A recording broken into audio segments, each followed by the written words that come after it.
how to be a social media influencer.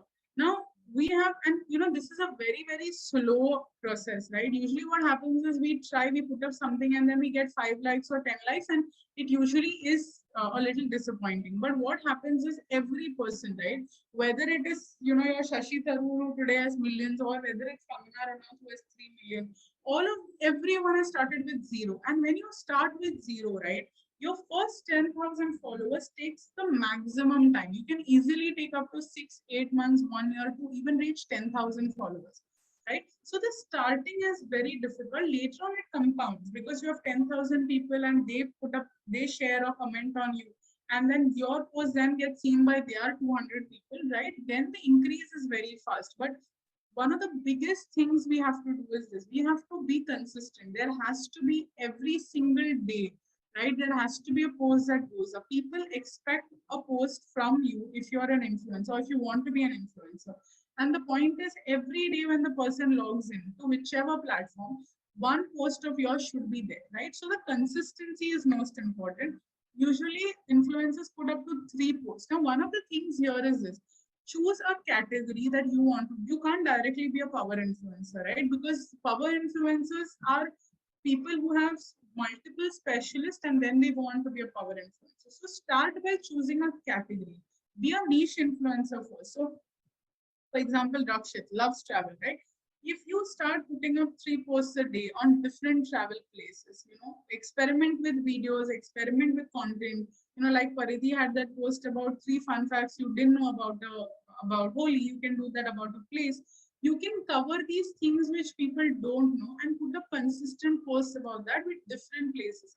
See, if you're a local influencer, right? Local influencers take much more time to catch up because you literally are expecting, you have a defined set of audience whom you're expecting to follow. But if you are a niche influencer, or you want to be a niche influencer, you start by choosing 1 or 2 things you're putting a post on, right? So either you want to attract people with your lifestyle, or you want to attract them with your knowledge about something. So if you're, for example, a lifestyle blogger, right, then you're going to do a mix of healthy eating, clothes, fashion, shopping. You want to do multiple things, right? So if today, and it's a very, very public life, right? For everything you do, people will know and people should know, right? That's an influencer. So you start by saying that I want, in the morning when I get up, I will make a bowl of, salad or breakfast or whatever. I will put that up. Then when I'm preparing for lunch, see, no, you can't continuously, if you're a food blogger, you can't continuously just put food, right? People will get bored. So you start with one post with a plate of food, then you do your lunch post wherein you're cutting vegetables, maybe eventually you put up a post with the end image. Then you do a dinner post where you're going out shopping for dinner material, right? So in the entire space you are, choose what you want to do. If it is lifestyle, right, you are putting up a post with a particular dress or with a particular bracelet or something, then you are putting up a post about shopping. Then what happens is, maybe you're searching on Myntra and you see a very cool dress, then you take a picture of the or take a screenshot of that dress and say, how does this look, right? And you have ye and me and all of that. So put up pictures which have poll, right? And try to, in a day, never repeat a type of post. So you can't have 2 posts on dishes in a day, right? Have maybe one quote, right, about style. If you're a lifestyle blogger, maybe you can have one quote which is on style or fashion, one post which covers fashion, not bloggers, but fashion guys from maybe the 1960s till date, right? Have different posts which talks about that this designer did this or this designer did this, or do you want to know more about these designers?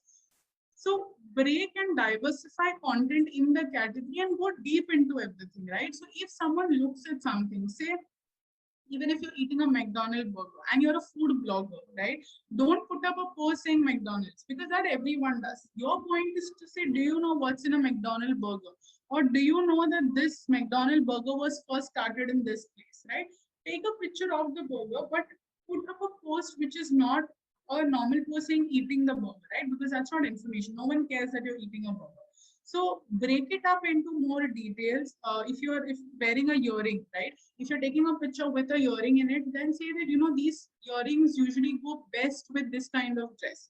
So add a element to it, which is an add-on. And trust me, and it's not about We don't have to be influencers if we don't want to, right? It's not really needed to be. If we don't want public lives, we don't need to. But if you in general want a normal level of following in a community, or you want to build a community, right, then you can just start by putting up whatever you're comfortable with. If your point is not to be an influencer, but you still want to have a good social standing, start by sharing whatever you feel people will like to read, right? So that's how you usually start the journey of that. Now, the most important thing here is also the fact that every time you put up something that's a story, people like it more, right? People love stories. People love stories of success, motivation.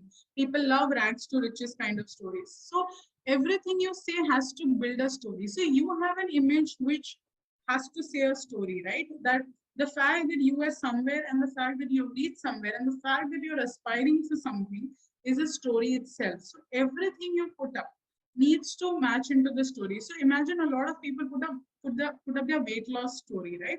This is saying I look like this, I feel unhealthy, which is why I do this.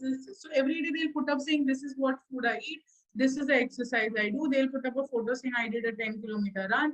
They'll put up a photo with a bicycle that they bought saying this is what I plan to do from tomorrow. So you have different pieces of content that you stitch in together, right? And then you reach the goal. What happens? The best thing that happens here is this, that the moment it's a story, you try to achieve something, people are with you on that, right? People are following you, people are cheering for you. And the moment they're invested in what you're doing, right? The moment they're invested in seeing you lose weight, right? They become a follower because it's a very psychological thing. So try doing those kind of tactics.